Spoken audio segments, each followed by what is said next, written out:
મિત્રો આજે બનાવું છું ચીઝ કોર્ન પોકેટ એટલે કે ચીઝી સમોસા। મિત્રો ચીઝથી ભરપૂર સમોસા, અંદર પનીર પણ આવશે, સ્વીટ કોર્ન મકાઈ પણ આવશે અને ઘણા બધા મસાલા જો મેં પૂરું લિસ્ટ આપેલું છે।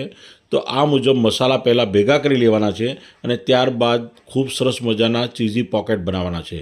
અને આ પોકેટ માટેની પટ્ટી બજારમાંથી તૈયાર મળી જાય છે। આપણે પહેલાં ચીઝને ખમણી લઈશું, પનીરને ખમણી લઈશું અને ત્યારબાદ આપણે મસાલો કરીશું। કારણ કે લીલું લસણ છે તો એને પણ આપણે ક્રશ કરી લીધું છે, એનું ઝીણું સમારી લીધું છે, મકાઈને પણ બાફી લીધી છે। સ્વીટ કોર્ન મકાઈનો સ્વાદ આ સમોસામાં ખૂબ જ સરસ આવે છે, ખૂબ જ ટેસ્ટી લાગે છે।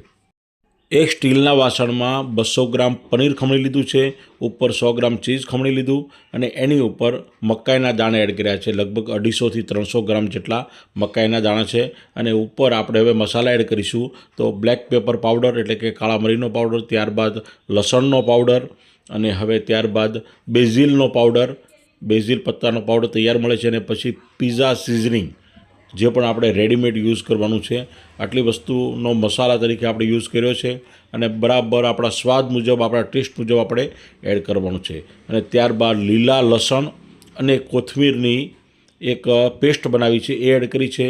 ઉપરથી આખું લીલું લસણ અને કેપ્સિકમ મરચાંને ઝીણા સમારેલા એડ કર્યા છે અને હવે કોથમીર એડ કરી છે અને હવે એડ કરી દઈશું સ્વાદ મુજબ મીઠું।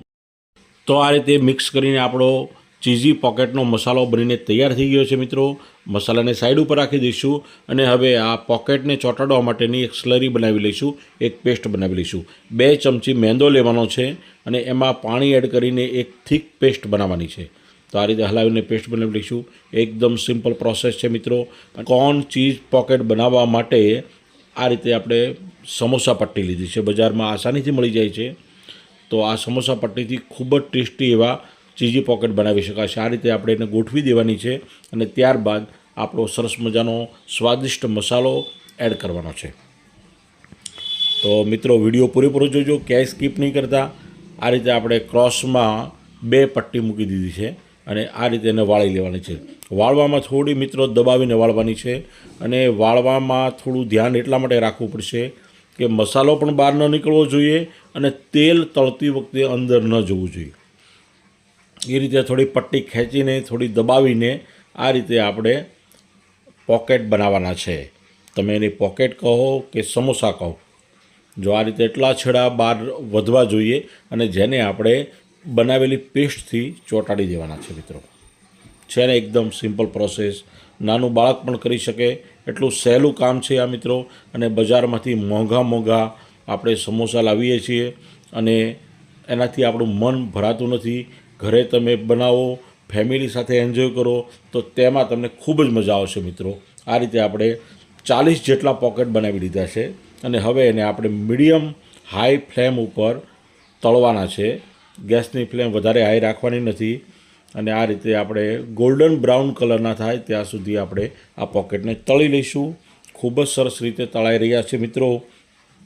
અને આની સાથે આપણે લીલી ચટણી, આંબલીની ચટણી અથવા તો ટમેટા કેચઅપ સાથે એને સર્વ કરવાના છે। તો આ રીતે આપણે બધા જ પોકેટને તળી લઈશું। તો આ રીતે આપણા ચીઝ કોર્ન પોકેટ બનીને તૈયાર થઈ ગયા છે મિત્રો। અને જે વસ્તુ આંખને ગમે અને સ્વાદ સરસ હોય તો પછી કંઈ વાત જ પૂછવાની નથી મિત્રો। આ રીતે આપણે બધા જ પોકેટ તળી લીધા છે, હવે એને સરસ રીતે સર્વ કરવાના છે। તો એના માટે આપણે વચ્ચેથી એને કટ કરી લઈશું। મિત્રો તમારે ઘરે કોઈ પ્રસંગ હોય કે કોઈ ખાસ મહેમાન આવવાના હોય ને, એટલે એડવાન્સમાં આને બનાવીને તમે રાખશો, કારણ કે આને ગરમ તો ખાવાની મજા આવે છે પણ ઠંડા થયા પછી પણ એનો સ્વાદ એવો ને એવો રહે છે મિત્રો। એટલે તમે અગાઉથી બનાવીને રાખો, મહેમાનને તમે ઇમ્પ્રેસ કરી શકો છો મિત્રો આટલી સરસ રેસીપી બનાવીને। જો આ મિત્રો કેટલા સરસ પોકેટ બન્યા છે। ગ્રીન ચટણી અથવા તો આંબલીની ચટણી સાથે સર્વ કરી શકાય છે મિત્રો। તો મિત્રો તમને મારો વિડીયો કેવો લાગ્યો?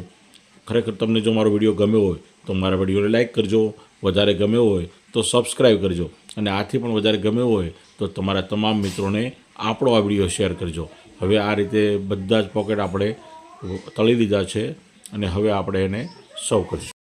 ચીઝ કોર્ન સમોસા સૌપ્રથમ આપણે બાળકોની ટીમને પીરસી દીધા છે ભાઈ, ક્યારના એ લોકો વાટ જોતા હતા। તો એને બધાને એક પ્લેટ આપી દીધા છે। ખૂબ જ એને ભાવ્યા અને એના ચહેરા ઉપર ખૂબ આનંદ છે, વધારેમાં વધારે ખાવાની ઈચ્છા છે। તો મિત્રો તમે બનાવજો, તમે પણ તમારા પરિવારને ખુશ કરી દેશો। જય હિન્દ.